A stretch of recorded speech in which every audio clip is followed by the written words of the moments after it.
have a test Advanced Solutions Shopify store here. You guys currently are using Shopify, right? We are. Okay, great. So you probably know how all this works and functions. There are currently no products in here. I do have this connected to Acumatica using the Acumatica Shopify connector.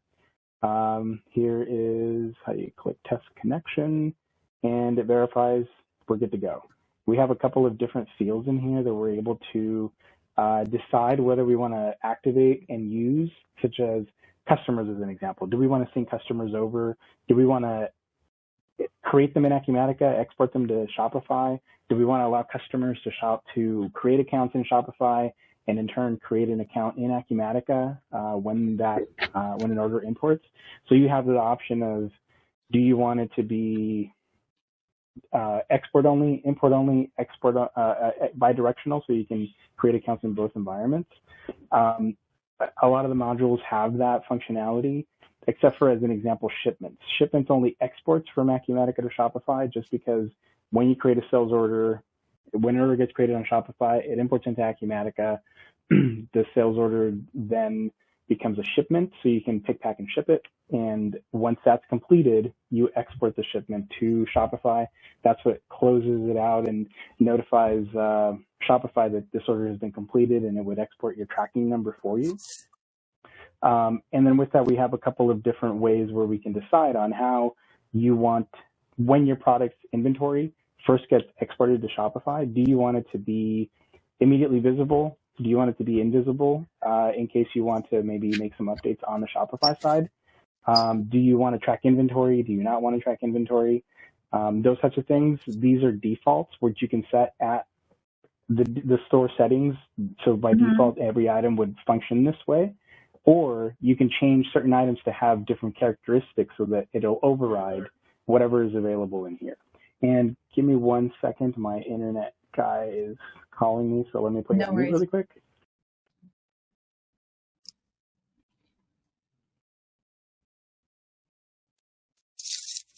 We have internet issues all the time in our office, so I sympathize. Yeah. And where is your office, Stacy? We're in Rancho Bernardo at San Diego. Okay. Good. Yeah. So we don't come in too often, just a couple days a week. So most of the time we're remote. Is it when the first McDonald's, where the first McDonald's? The first McDonald's was in Chicago, but they moved out. They moved out, right, to San Diego. Well, did you see the founder, the Kroc? Anyway. Was his name right?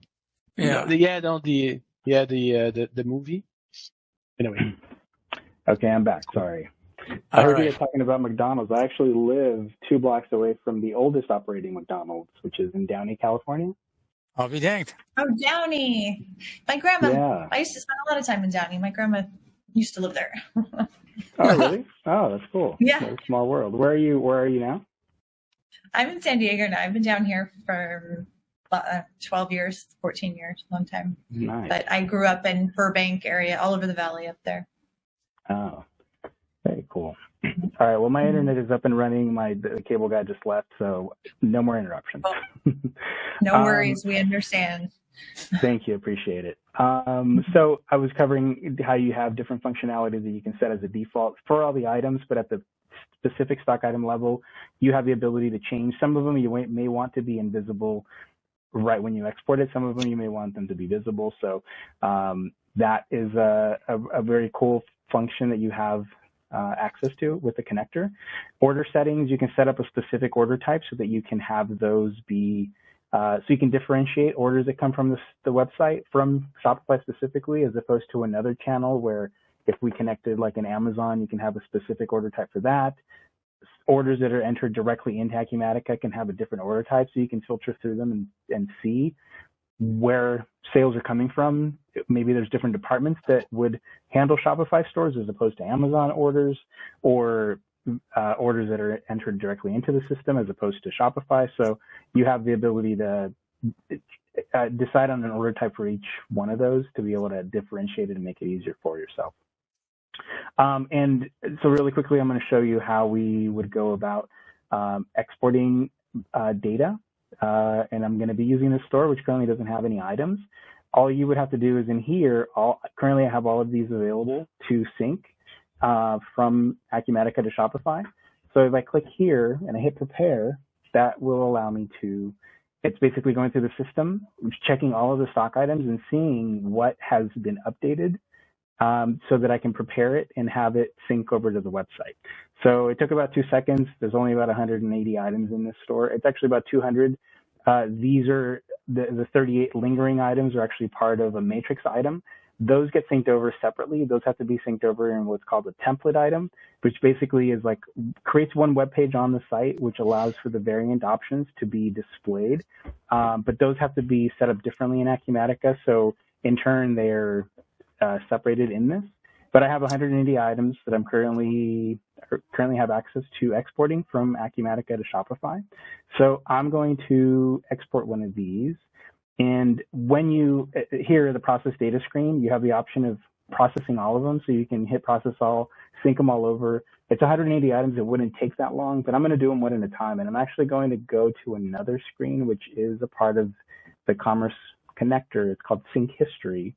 And the reason I like using this one is because in here, I can go to all records.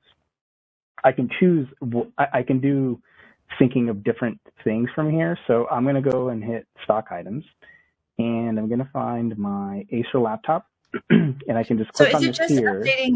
Is it just updating inventory levels when you're doing this? No, this is actually going to create the items in Shopify. Oh, creating the item. Okay. Oh my gosh, it's crazy that this can do this. Okay.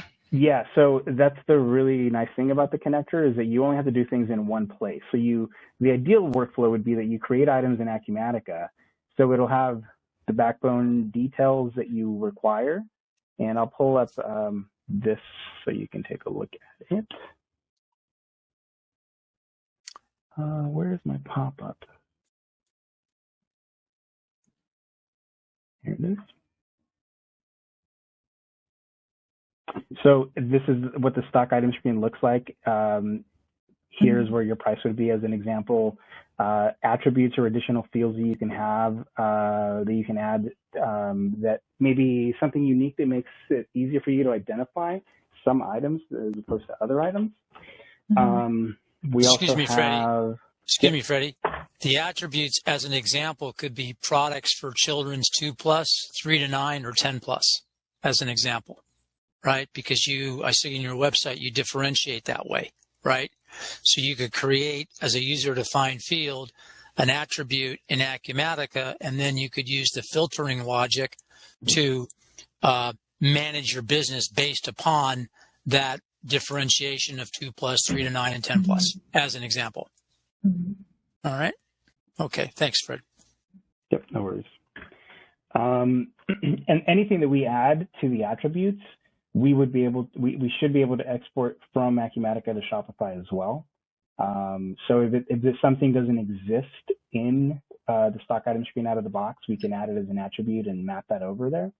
And then there is an e-commerce tab that this is where at the stock item level, like let's say, for example, this item, I don't want to go off of the store default settings that I showed you in the Shopify store settings. Maybe this one I want it to be visible and everything else is going to be invisible. And maybe my availability is I want this to be set as pre-order. So I'm not keeping track of inventory, and this would actually display it on the website as this isn't actually, you can have wording on there that actually tells you this is currently not available. We anticipate to have it available to ship on this date. So you can still receive orders, but you set the expectation for your customers that it's not available now, it'll be available on this date, instead of them just placing an order and expecting it to be delivered tomorrow, and in reality, you don't have it available. So just kind of showing you how this kind of can help out in a different scenario. Yeah. And then, so now I'm going to go ahead and sync this over. So all I'm doing is I'm going to click here, and I'm going to hit sync. And it shouldn't take too long. Hopefully my internet will get it going fast. Here we go, 7 seconds. And so now that item has been synced over. And what I really like about this screen is that if I click on here, the ERP ID, it actually takes me to the stock item screen. It has a little pop-up so I can see in Acumatica what item I'm looking at. But in the external ID field, this is a direct link that opens it up for me in Shopify so I can see what was actually created in Shopify. So now this is the data that came over. This actually lived in the stock item screen in Acumatica. It was in the description field, which I can show you in here. So this is capable of using HTML. So you can set up all of your HTML data that you want to actually be crossed over and pushed into Shopify in an HTML format. So it makes it really easy to do things in one place as opposed to having to do it in two places. So then the design, like the design of the website, because this is, I mean, this is like beyond me that at this point I would have had marketing here if I would have known, because they would have, I'm sure, appreciated this much more than I can. But in terms of like all the design, because we just put a ton of effort into like the outside look and buttons and everything on Shopify, does that all retain, like that all stays the same, or it somehow knows that to keep that design? Does that make sense? Yes. So if you create an item and you push it over to Shopify, if it's a brand new item, it's not going to exist in a collection, as an example. So the collections is how you display them on the website. You would have to add it to Okay, a that's collection. separate. Okay. I understand. Yeah, it would be, as an example, if you do have your store settings set to be visible, it would create it and it would be available on the storefront. So if I went to the storefront and I looked for this item by a search, I would be able to find Acer laptop on the storefront.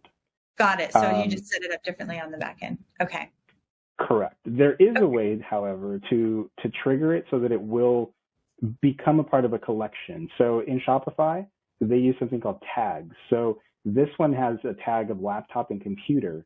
The way that you set up the collections, you can have the collections automatically find any items that have the tag laptop, and they can exist in a collection called laptop, so that it would automatically add this item to that collection, so you don't have to do any additional work.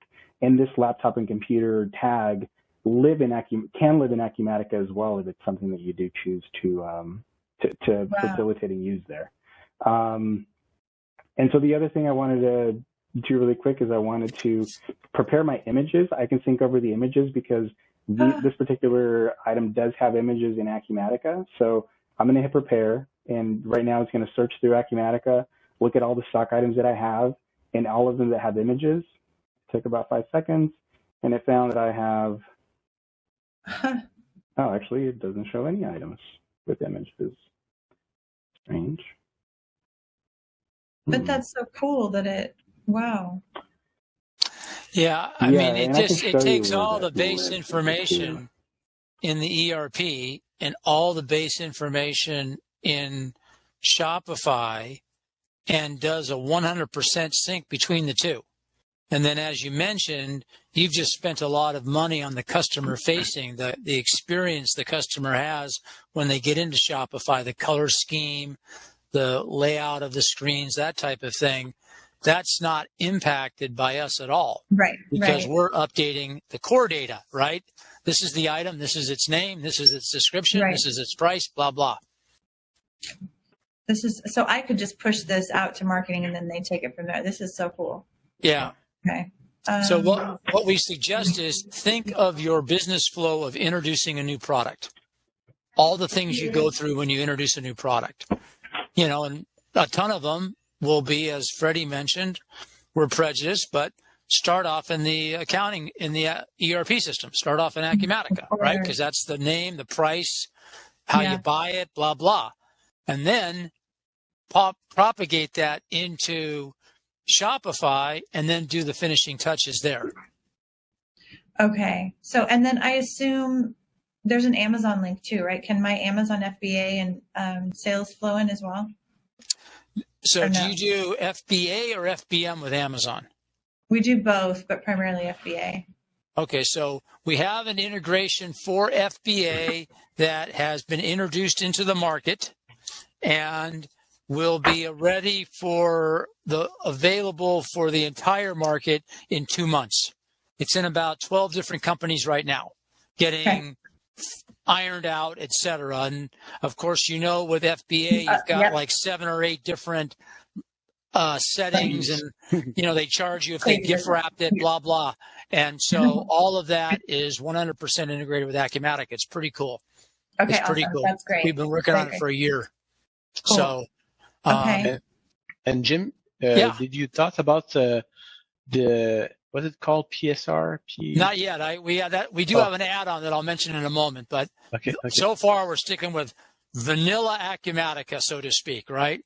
Because that'll be, and we'll mention our light manufacturing package, which takes what we showed you with the bill of material in the kit and adds some features to it that are very nice for outsourcing, which is why we think you might want to have that.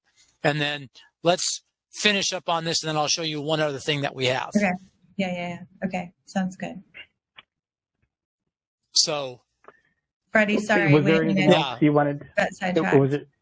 Yeah, no worries. Was there anything else you wanted me to kind of run through or show you, or any questions other than that? No, I don't think so. I think not at this point. I think if I can justify Acumatica, I need to look at all the costs again and see what add-ons we really need. But I think that if we get to the point where I feel good about moving to the next level, then I will probably want you to do this quickly with our marketing team, just to, Right. they'll have questions that I won't. So. Yeah, great.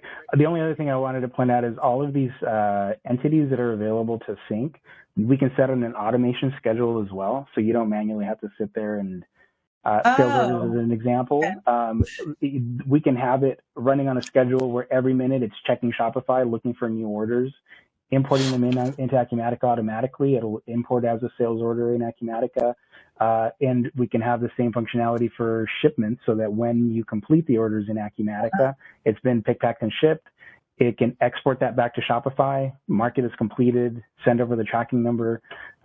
So all of this can happen in a schedule. And product availability, I think you asked about that when we sync up the stock items. Product availability doesn't sync with that. It's a separate field.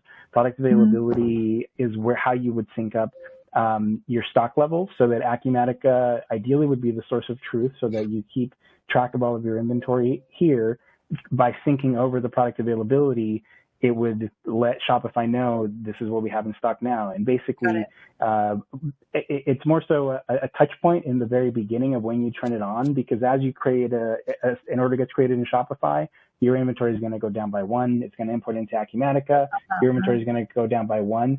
So that way they're both kind of just communicating that your inventory is this, and they're both on the same page about it. Okay, got it. So would you, I guess, so it's automatically being updated, but okay, no, that makes sense. Yeah, awesome. We would have to create a schedule for it, and you have the ability to choose how often you want that to run. And as an example, product availability and sales orders, that's probably one that we'd want to run more often, like maybe every minute or every 5 minutes. Or like stock items, you may not create a lot of stock items on a regular basis. This might be something that you want to do manually, or maybe we can set it to once a week sync over the stock items, because you may also have the system actually knows if you make a change to one of the stock items, even something as simple as if you add an S to the end of this product, it's going to recognize there's been a change to this. So it will prepare it as, hey, there was a change. We need to update it in Shopify so that both Acumatica and Shopify are on the same page and have the same latest data. It just recognizes there was a save and a change. So it'll prepare it, and it can sync over that data for you if you had a schedule where you can sync up the items once a day, as an example, or once a week. Got it. That's awesome. Yeah, it's a nice feature. And that, by way of analogy, when we import data, the integration with Excel, it works the same way. We use the terms prepare and propagate. And what that means is that Acumatica is smart enough to recognize only the net change in the data. So in that case, we added an S to something, right? That was the net change. So we can do an upload of a file on a price change. So you guys are sitting there around and you do a mass change to pricing, in March, and it affects 100 items, and you've got a price upload, and you upload it into Acumatica, and all it does is it changes the price on those 100 items, nothing else. And then you push the button, and then it updates the price in Shopify automatically, right? Okay. And I assume we can have different price levels, like for different wholesale or different customers. You got it. Yeah. That kind of customization. Okay, good. That without you customization. You can also have customer-specific pricing. Without having a customization, you can create that in Acumatica, where if you have customers that you create accounts for, they can log into Shopify and they can see their customer-specific pricing, so that if somebody goes on Google and they find you, they see one pricing. But if I'm a customer, I have an account with your store, I log in, I can see customer-specific pricing that is specific to me and nobody else.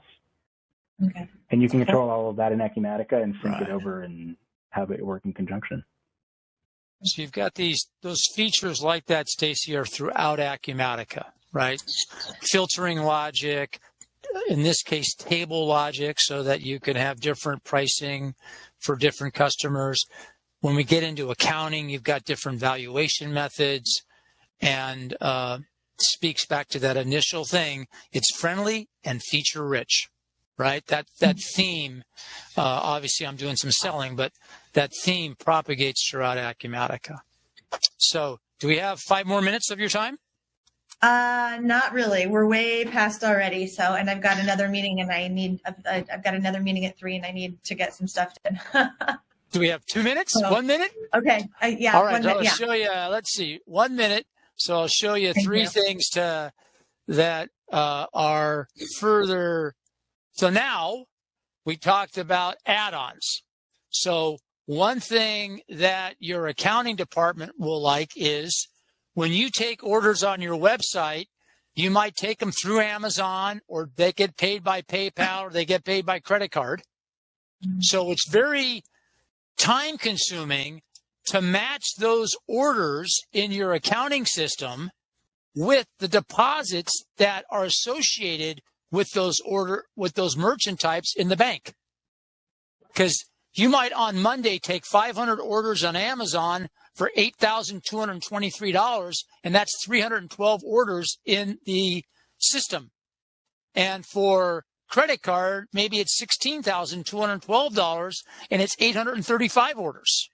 And for PayPal, it's another 400 orders and, 12,000 and change. We automatically match those deposits to the underlying orders in Acumatica, creating the deposits and doing the full bank reconciliation.